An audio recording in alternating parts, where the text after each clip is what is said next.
والصلاة والسلام على سيدنا ومولانا محمد طه الأمين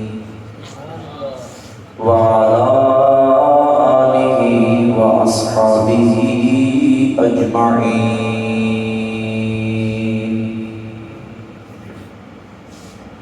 ومن اتبعهم إلى يوم الدين. أما بعد فأعوذ بالله من الشيطان الرجيم. بسم الله الرحمن الرحيم.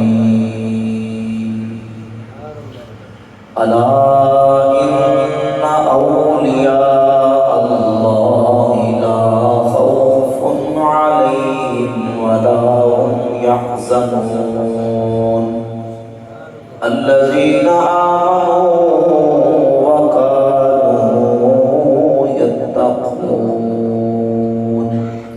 صدق الله مولانا العظيم وصدق رسوله النبي الكريم الأمين الرؤوف الرحيم. إن الله وملائكته يصلون على النبي يا أيها الذين آمنوا صلوا عليه وسلموا تسليما. محمد سید الباق مل کے بابا بلند پڑھی الصلاۃ والسلام علیک یا سیدی یا رسول اللہ وعلی آلک واصحابک یا سیدی یا حبیب اللہ. الصلاۃ والسلام علیک یا سیدی یا نبی اللہ وعلی آلک واصحابک یا رحمۃ للعالمین.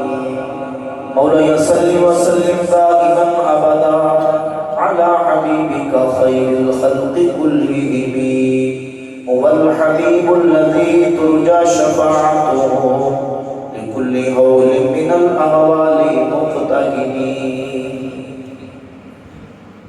اللہ رب العالمین جل وعلا الکریم احکم الحاکمین کی حمد و ثنا حضور نبی کریم رؤوف الرحیم تاجدار انبیاء حبیب کبریاء احمد مجتبی حضرت محمد مصطفیٰ صلی اللہ تعالی علیہ وعلی آلہ واصحابہ وبارک وسلم کی بارگاہ اقدس میں درود و سلام کا عطیہ پیش کرنے کے بعد معزز محتشم سامعین و حاضرین برادران اسلام، آج کی یہ محفل پاک جامع ہاضہ کے اندر بڑی محبت و عقیدت کے ساتھ اہل محلہ اہل علاقہ نے منعقد کی. اللہ رب العزت تمام اہل ایمان کی کاوشوں کوششوں کو اپنی بارگاہ میں قبولیت شرف قبولیت عطا فرمائے اور اللہ تعالیٰ جل شانہ صحیح معنوں میں ہمیں آج اس محفل پاک کی برکات اپنے دامن میں سمیٹنے کی توفیق عطا فرمائے. ربیع ثانی شریف کا مہینہ ہے. حضور شہنشاہ بغداد سیدنا شیخ عبد القادر جیلانی الحسنی والحسینی عرش پاک سرکار کی رضی اللہ تعالیٰ عنہ کے عرش پاک کا مہینہ، آپ کی بڑی 11ویں شریف کا مہینہ، پوری دنیا کے اندر اہل محبت اہل عقیدت حضور سیدنا غوث پاک سرکار رضی اللہ تعالیٰ عنہ کا تذکرہ، آپ کا ذکر جمیل اور آپ کے فضائل، آپ کے کمالات، آپ کا ذکر جمیل کرتے ہیں. اور اہل سنت و جماعت کا بحمد اللہ تعالیٰ یہ معمول ہے کہ ہم اولیاء اللہ کے ماننے والے، اولیاء اللہ کا ذکر کرنے والے، ہم اللہ کے ولیوں کو ماننے والے، اللہ کے ولیوں کی تعلیمات کا ذکر کرنے والے. یقیناً ہم جب ولیوں کو مانتے ہیں تو ان کا ذکر کریں گے، ان کی فکر کو عام کریں گے، ان کی تعلیمات کو عام کریں گے. بزرگان دین کے عرس منائے جاتے ہیں، ان کا ذکر کیا جاتا ہے تاکہ ان اللہ والوں کی زندگی کے مطابق اپنے زندگی کو گزارا جائے، ان اللہ والوں کے افکار و عقائد و نظریات کے مطابق اپنے عقائد کو، نظریات کو، اپنے افکار کو رکھا جائے، عمل ان کی طرح کیا جائے.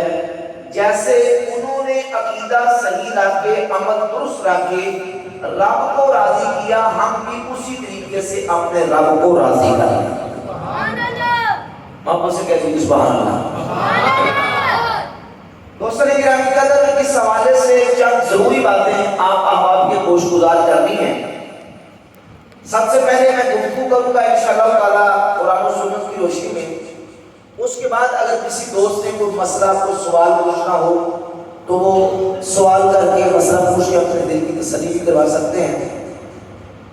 اہل سنت کا یہ مبارک پاکیزہ عقیدہ ہے کہ ہم سنی اللہ کے فضل و کرم سے اللہ کے محبوب کو بھی مانتے ہیں، حضور کے محبوبوں کو بھی مانتے ہیں، اللہ کے محبوب کے محبوبوں کو بھی مانتے ہیں، نبی کریم علیہ السلام کے صحابہ کو ماننے والے، حضور کی اہل بیت کو ماننے والے اور اللہ کے ولیوں کو ماننے والے۔ جہاں خیر ہو وہاں شر بھی آ جاتا ہے، جہاں اچھائی ہو وہاں برائی بھی آ جاتی ہے۔ اس پرفتن دور میں ہمیں چند چیزیں نہایت توجہ کے ساتھ سمجھنے کی ضرورت ہے۔ ہم ولیوں کو مانتے ہیں، یہ بھی مانتے ہیں کہ اللہ کے ولیوں کا بڑا مقام ہے، بڑا بلند رتبہ ہے، لیکن اس سے پہلے اس بات کو سمجھنا ضروری ہے کہ ولی ہوتا کون؟ ولی ہوتا کون؟ لوگ عوامی سطح پہ یہ سمجھتے ہیں کہ جس نے کوئی ایسی خرقی عادت کام کر کے دکھا دیا، چاہے وہ شوخہ بازی کیوں نہ ہو، چاہے وہ کوئی مکر کیوں نہ ہو، چاہے وہ کوئی جادوگری اور کہانت کیوں نہ ہو، بس کوئی لوگوں کے سامنے اس طرح کا کام کر کے دکھا دیا جو لوگوں کی آنکھوں کو دھوکہ دے دے، تو لوگ سمجھتے ہیں کہ یہ بہت اونچی شخصیت ہے، یہ بہت بڑا اللہ کا برگزیدہ بندہ ہے۔ قرآن اور سنت کی روشنی میں ولی اللہ کی ولایت کا یہ معیار نہیں۔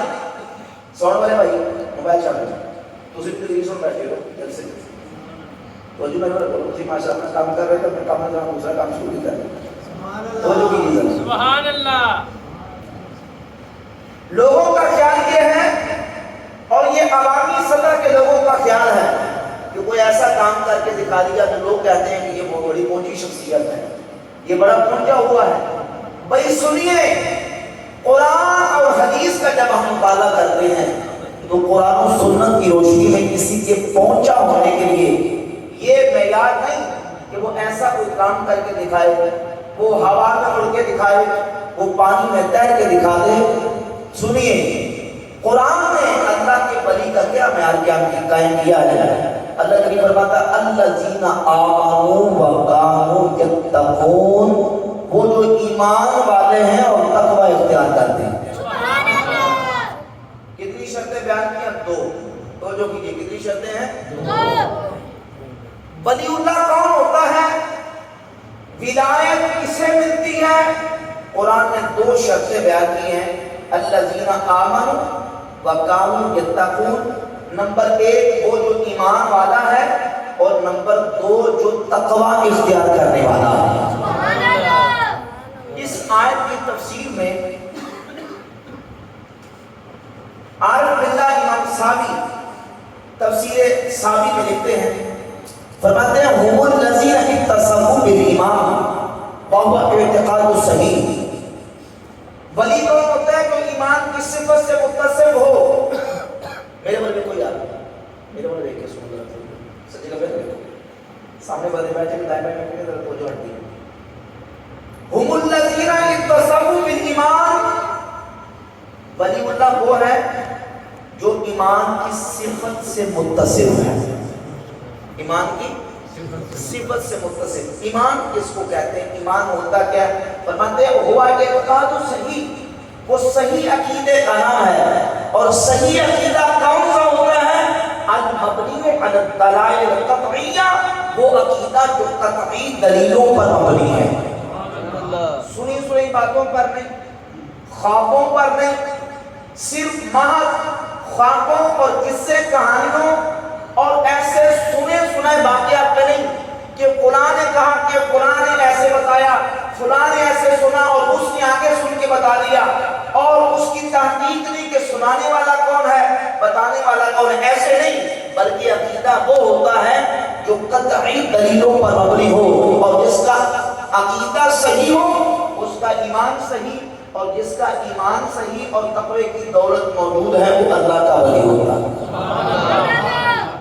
یہ چیزیں سمجھنے کی ضرورت ہے اس پرفتن دور میں۔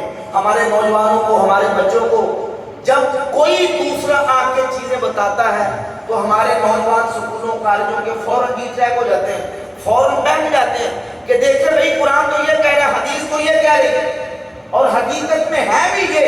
قرآن و سنت نے جو ولی اللہ کا معیار قائم کیا، اللہ کے ولی کی پہچان بیان کی ہے، فرمایا الذین آمنوا وکانوا یتقون، وہ جو ایمان لائے اور تقوی اختیار کرتے ہیں، جنہوں نے تقوی اختیار کیا۔ ایمان کیا ہے؟ صحیح عقیدہ۔ صحیح عقیدہ کون سا ہے؟ جو قطعی دلائل پر مبنی ہے، ایمان صحیح ہو۔ نمبر 2 وکانوا یتقون، تقوی ہو۔ تقوی کسے کہتے ہیں؟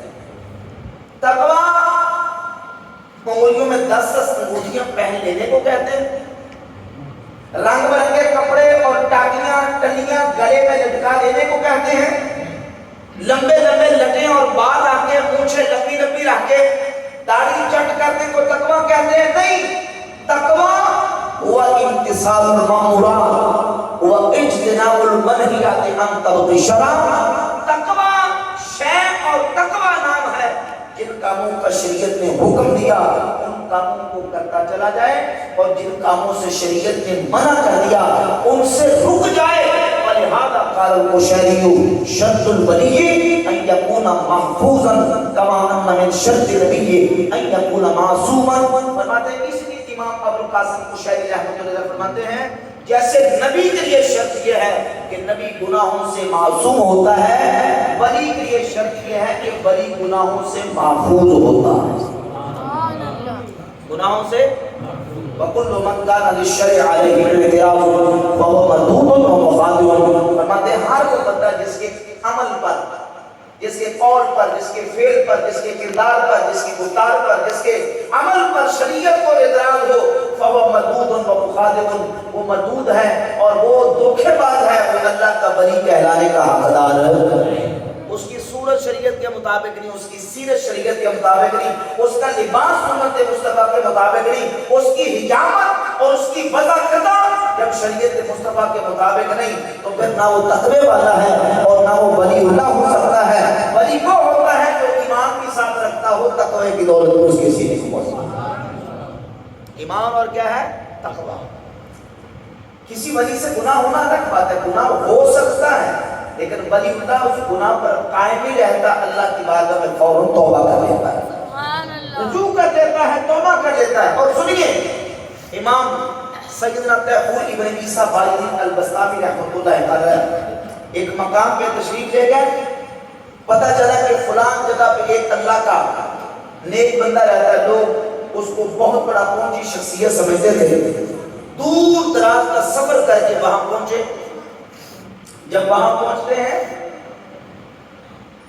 اتنا دور کا سفر کر کے پہنچے، ملاقات کی، نماز کا ٹائم ہو گیا، وہ بندہ جس کو لوگ ولی اللہ سمجھتے تھے مسجد میں جانے لگا۔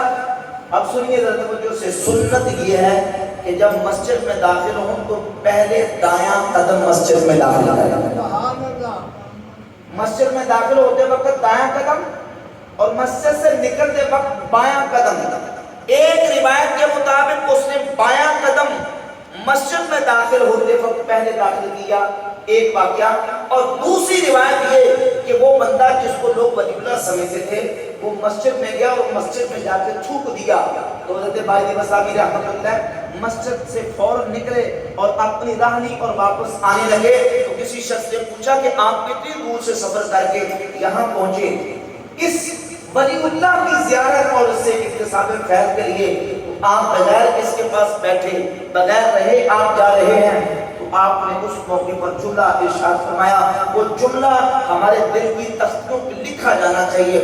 آپ فرماتے ہیں ھذا رجل غیر معموم علی ادب من آداب الشریعہ فکیف یکون امینا علی اسرار الحق۔ اس بندے کو تو شریعت مصطفیٰ کے مطابق مسجد کے رب کے در کے آداب کا پتہ نہیں ہے، کہ اللہ کے اسرار و رموز کا امین کیسے ہو سکتا ہے؟ اسے تو یہ پتہ نہیں کہ مسجد کا ادب کیا ہے، مسجد کا احترام کیا ہے، تو یہ اللہ کے اسرار و رموز کا امین کیسے ہو سکتا ہے؟ تو جو شخص شریعت طیبہ سے روگردانی کرتا ہے یا شریعت کو آنکھیں دکھاتا ہے اور شریعت کی خلاف ورزی کرتا ہے، اس کو اللہ اپنا مقام قرب عطا نہیں فرمائے۔ جب تک ہوش و حواس کی حالت میں ہے اس پر شریعت کے احکامات لاگو ہوتے ہیں۔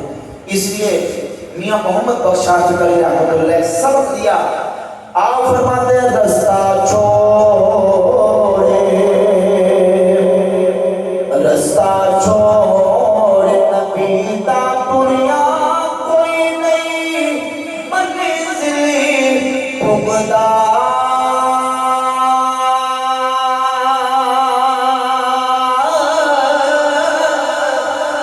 رستہ چھوڑے نبی دا دنیا کوئی نہیں منزل پگدا،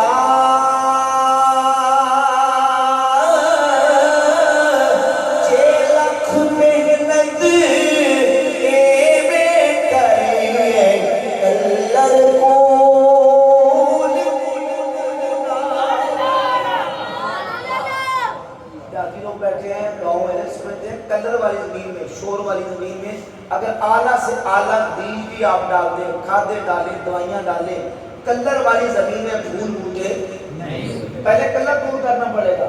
میاں صاحب فرماتے ہیں رستہ چھوڑ نبی دا ٹریا کوئی نہیں منزل پگدا، جے تک محنت ایویں کریے تے کلر دور نہیں اگدا۔ کلر میں پھول بوٹے نہیں اگتے، فرماتے ہیں جیسے کلر میں پھول بوٹے نہیں اگتے، اگر رب کی بارگاہ میں مقام کو چاہتے ہو آؤ اتباع مصطفیٰ کی طرف آ جاؤ، آؤ حضور کی سنت کی طرف آ جاؤ، اور حضور کے دین کے علم کی طرف آ جاؤ، قرآن و سنت کا علم سیکھ کے جب تم عمل کی کوشش کرو گے، عمل کرتے چلے جاؤ گے، خدا تمہیں اپنا مقام قرب عطا فرمائے۔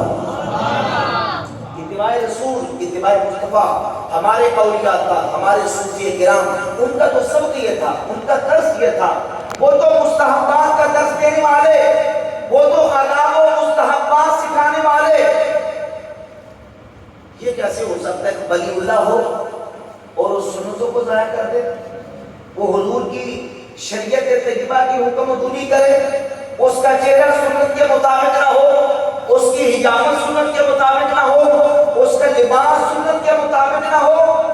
ہم تو ان ولیوں کو مانتے ہیں جن کی ہر ادا سنت مصطفیٰ، اب اسے کہتے ہیں سبحان اللہ، یہ ہم کہتے ہیں کہ ہر ادا، اور تعجب کی بات ہے کہ یہ شعر وہاں بھی پڑھا جا رہا ہوتا ہے جن پیروں کے منہ پہ داڑھی ہوتی اور لمبی لمبی مونچھیں تلوار مار کر رکھی ہوتی، اتنی لمبی لٹے، اور ان پیروں کے لیے بھی کئی لوگ پڑھ رہے ہوتے کہ جن کی ہر ادا سنت مصطفیٰ، نہ ان کا حلیہ سنت کے مطابق، نہ ان کی وضع قطع سنت کے مطابق، نہ ان کا لباس سنت کے مطابق، نہ ان کی حجامت سنت کے مطابق، نہ ان کا کوئی گفتار کردار سنت کے مطابق۔ نہیں، ہم ان ولیوں کو مانتے ہیں کہ واقعی جن کی ہر ارادہ سنت مصطفیٰ، جو سر سے لے کر پاؤں تک نبی پاک علیہ السلام کی سنت کا سراپا نظر آتا ہے۔ سبحان اللہ۔ حضرت سیدنا تیمور بن عیسیٰ بایزید البستامی رحمۃ اللہ علیہ کا واقعہ حضور سیدی داتا گنج بخش علی حجویری رحمۃ اللہ علیہ نے اپنی کتاب کشف المحبوب شریف میں بیان کیا۔ بڑی توجہ سے سنیے ذرا، توجہ سے سنیے۔ سیدنا بایزید البستامی فرماتے ہیں اللہ رب العزت نے مجھے عالم رؤیا میں یا خواب کی حالت میں معراج کروائی، خواب کی حالت میں سوتے ہوئے یا خواب کی حالت میں کہہ لیں مجھے معراج کروائی، اس قدر بلند مقام پہ چلا گیا، پہلا آسمان، دوسرا، تیسرا، چوتھا، پانچواں، چھٹا، ساتواں آسمانوں پر لا مکان کی بلندیوں پر چلا گیا۔ کشف محمود اللہ صاحب رحمۃ اللہ علیہ نے فرمایا، فرماتے خواب کی حالت میں جب اس مقام پہ پہنچا مجھے اپنی ذات کے علاوہ کوئی شے نظر نہ آئی، میں نے عرض کی بارے خدایا بابنے مرا پورا ریز و عرض خود یہ خود مرا گزر ریز، مرا چے بائی کر یا اللہ اس قدر بلندیوں پہ آ کے بھی مجھے اپنی ذات کے علاوہ کچھ نظر نہیں آ رہا، مراجعے پائے کر مجھے کیا کرنا چاہیے؟ تو فرمایا آمد یا بایغید خلاصے تو غلطوگے تو در مطابت دوست ماں بستہ است دیدار آبا خاک قدم ویرہ امتحان کن پر مطابت و مدافت کن۔ اللہ رب العالمین کی طرف سے حکم ہوا اے بایغید اگر مقام قرب چاہتا ہے، اگر اللہ رب العالمین کی بارگاہ میں قرب کا مقام چاہتا ہے، اے بایغید رب کا مقام قرب اس بلندیوں پر آ کے بھی ملے گا، میرے محبوب کی اتباع میں زندگی گزارتا جا، میرے نبی کے قدموں کو لگنے والی خاک اپنی آنکھوں کا سرما بنا لے، دیدارا خاک قدم ویلا امتحان کن ببر مطابت میں مدافت کن، میرے نبی کی اتباع میں زندگی گزارتا جا تو یہ خدا فرماتے دیدارا خاک قدم ویلا امتحان کن ببر مطابت میں مدافت کن۔ اگر خدا کا مقام قرب چاہتا ہے وہ فرمایا کہ میرے محبوب کے قدموں کو لگنے والی مٹی اپنی آنکھوں کا سرما بنا کے میرے نبی کی اتباع میں چلتا جا، تجھے اللہ یہ مقام عطا فرمائے۔ حضور کی اتباع سے حضرت سلطان کو رحمۃ اللہ تعالی فرماتے ہیں جسے بارگاہ خدا سے قرب ملتا ہے اتباع مصطفیٰ سے ملتا ہے۔ آپ فرماتے ہیں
فرماتے ہیں سچا راہ محمد والا جدے اندر رب نبی وے، سمجھ آ رہی ہے؟ جدے اندر رب یعنی رب ملے گا تو اتباع مصطفیٰ کی برکت سے، حضور کی سیرت پر چلنے سے، حضور کی شریعت پر چلنے سے، اور بعض لوگ کہتے ہیں کہ وہ شریعت کا مسئلہ، یہ طریقت کا مسئلہ، حقیقت کا مسئلہ، یہ بات یاد رکھیں، شریعت ہو، طریقت ہو، حقیقت ہو، معرفت ہو، ان سب کا تعلق میرے مصطفیٰ کی ذات اقدس کے ساتھ۔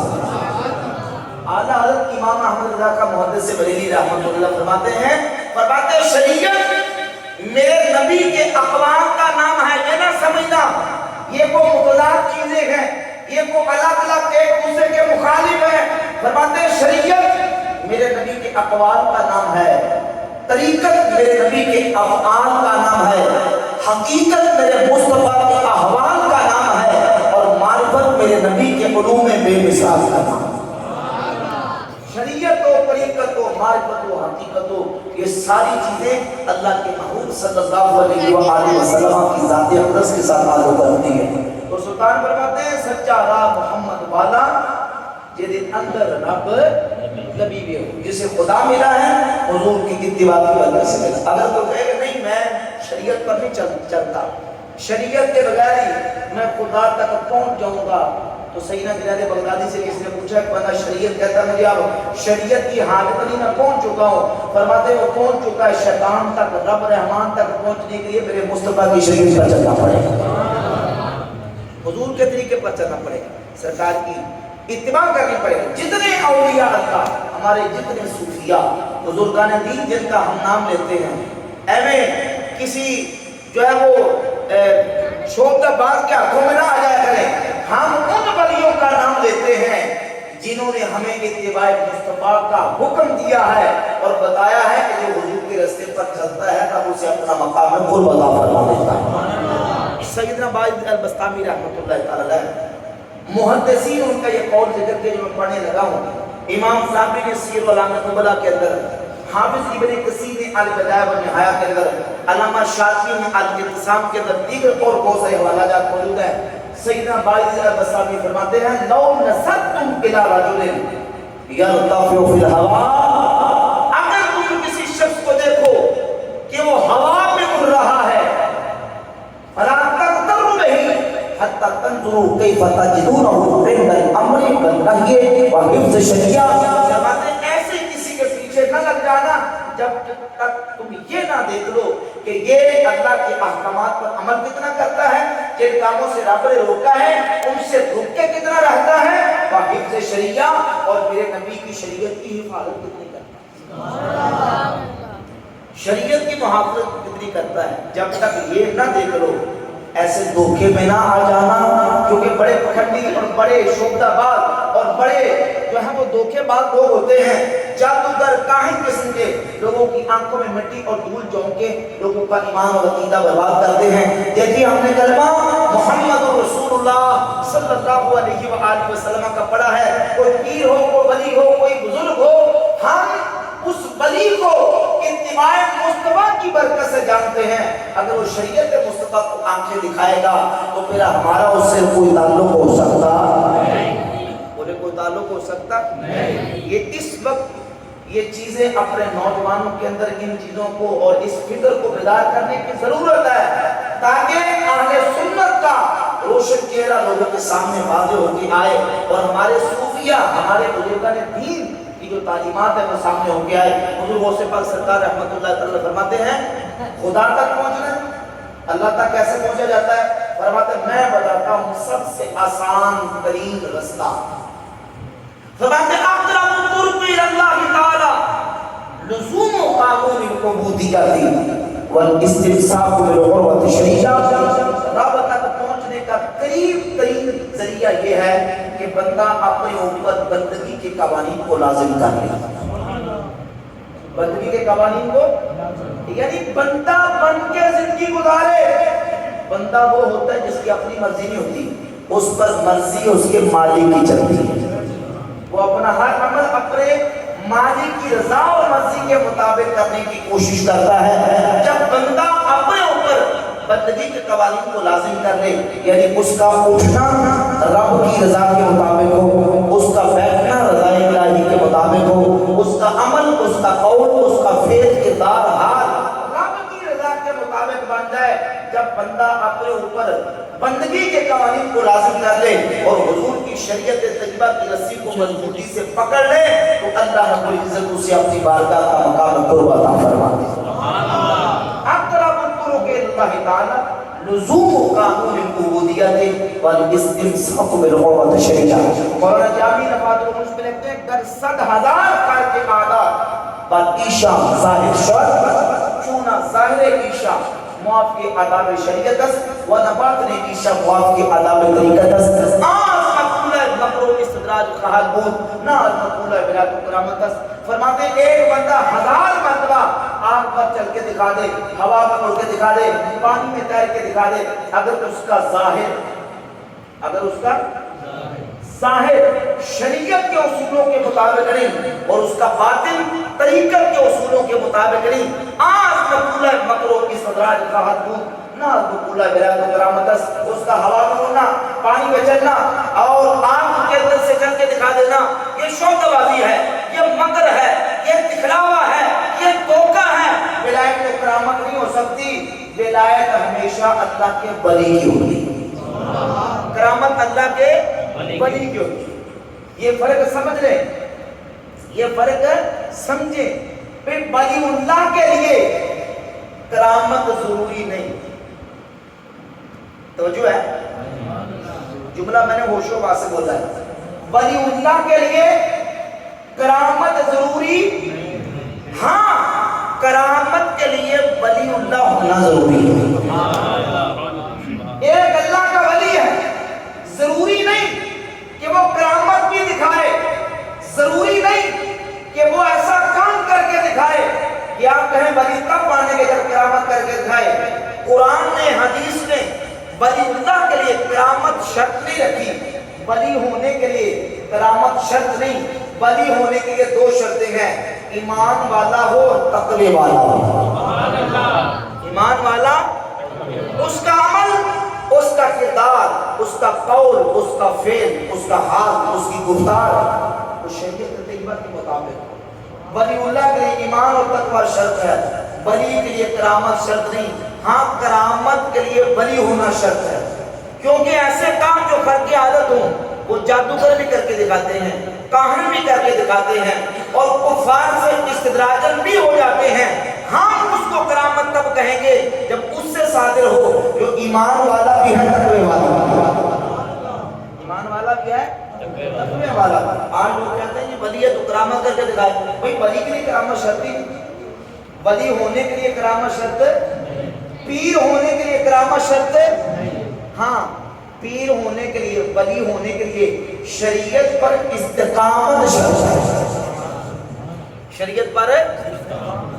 اور بزرگان دین نے لکھا الاستقامت فوق الکرامت، استقامت علی الدین، وہ کرامت سے اوپر ہے، کیونکہ دین کے مطابق چلنا اور دین کے پورا اوپر رہنا یہ آسان کام نہیں۔ صحیح نا؟ جنہیں بھائی بستانی فرماتے ہیں 30 سال مجاہدت کردم پر من ایک چیز ستر از علم و مطابق نایا۔ 30 سال تک میں نے مجاہدہ کیا، جنگلوں پہاڑوں میں گزارا، فرماتے بھوک میں نے کاٹی، زہد اور میں نے بڑا مجاہدہ کیا، 30 سال مجاہدت کردم پر من ایک چیز ستر از علم و مطابق نایا۔ فرماتے علم پڑھ کے اس کے مطابق عمل کرنا یہ کتنا مشکل کام ہے، 30 سال میں اس سے بڑھ کر میں نے مشکل کام نہیں کیا۔ علم اور علم کے مطابق عمل کرنا یہ اتنا مشکل کام ہے، اتنا مشکل کام میں نے 30 سال میں نہیں دیکھا۔ فرماتے کہ آپ کے دل کرسی لگا کے بیٹھ جائے اور ایک طرف علم پڑھ کے عمل کرنا یہ اس سے بھی زیادہ مشکل ہے۔ برتبے آسان کر آسان کے یک مسئلہ العلم اموختن۔ فرماتے ہیں ایک فاسق کے لیے علم سیکھنا اور علم سیکھ کے عمل کرنا فرماتے ہیں اس سے بھی زیادہ مشکل ہے۔ اور فرماتے ہیں کہ اگرچہ وہ آپ کے اندر کرسی ڈالی ہے۔ ہدایت صاحب رحمۃ اللہ علیہ کا شکر معلوم ہے، سید بستانی رحمۃ اللہ کے قول کو ذکر فرمایا۔ تو دین کا علم سیکھے، دین کا علم سیکھے، پھر سیکھ کے عمل کرے۔ جب علم سیکھ کے عمل کرے گا تو اللہ تعالیٰ کی بارگاہ سے مقام قرب پا جائے گا۔ یہاں لوگ ایسے خود کئی ایسے 20 سینکڑوں لوگ ایسے ہیں، نہ وہ خود راہ پر ہیں، نہ وہ اپنے مریدوں کو راہ پہ لے کے جاتے ہیں۔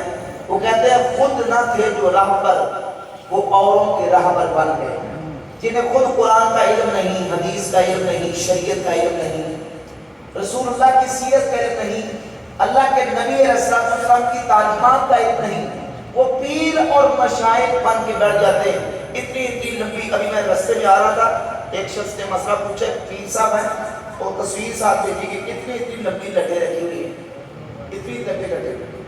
اتنی لمبے بال رکھے، اس کا شرعی حکم کیا ہے؟ یقیناً اس کا شرعی حکم یہ ہے کہ مرد کے لیے اتنے لمبے بال رکھنا حرام ہے۔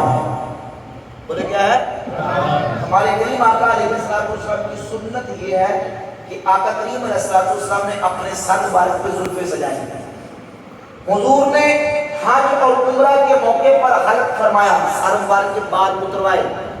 اس کے علاوہ رسول اللہ صلی اللہ علیہ وآلہ وسلم نے اپنے سر اقدس پہ زلفیں سجائی ہیں، یا آدھے کان تک، یا کانوں کی لو تک، یا کندھوں تک، کندھوں سے نیچے جو پیچھے کمر اور پشت کی طرف زلفیں جائیں، بال جائیں، وہ عورتوں کے ساتھ مشابہت کی جیسے حرام ہے۔ مرد کے لیے اتنے بڑے بال رکھنا جائز ہے؟ بولے جائز نہیں۔ مونچھیں پیر اور لمبی رکھی اتنی اور مونچھوں کو پھر کاٹ دیتے ہیں، مونچھیں منہ میں پڑ رہی ہوتی ہیں۔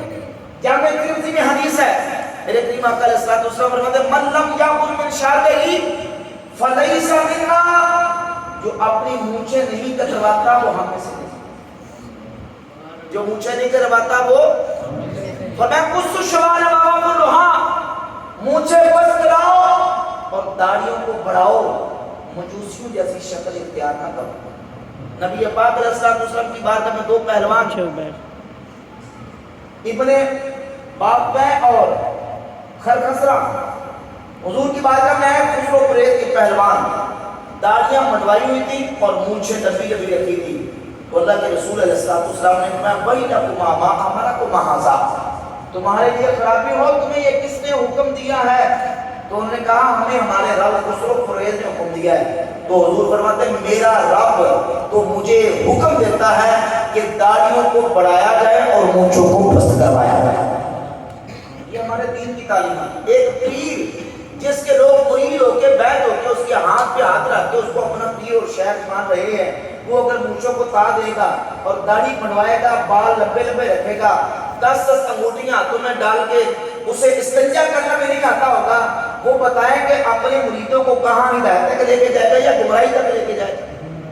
بولیے بھائی، ان چیزوں کی اصلاح ہونی چاہیے کہ نہیں ہونی چاہیے؟ سید جنید بغدادی فرماتے ہیں پیر آنکھ پائے کہ کتاب در دست راست گرفتہ باشد و سنت مصطفیٰ صلی اللہ علیہ وآلہ وسلم پر دست چک و در روشنائی کی دو شمع میربت تا نہ در محق شبہت مفتر نہ در ظلمات بدعات۔ فرماتے ہیں پیر وہ جس کی ایک ہاتھ میں رب کا قرآن ہو، دوسرے ہاتھ میں مصطفیٰ کا فرمان ہو، در روشنائی کی دو شمع میربت۔ فرماتے ہیں جب ان دو روشنائیوں کو لے کر وہ چلے گا پھر وہ خود بھی گڑے میں نہیں گرے گا، اندھیرے میں نہیں رہے گا، خود بھی منزل تک پہنچے گا، اپنے مریدوں کو منزل تک لے کے جائے۔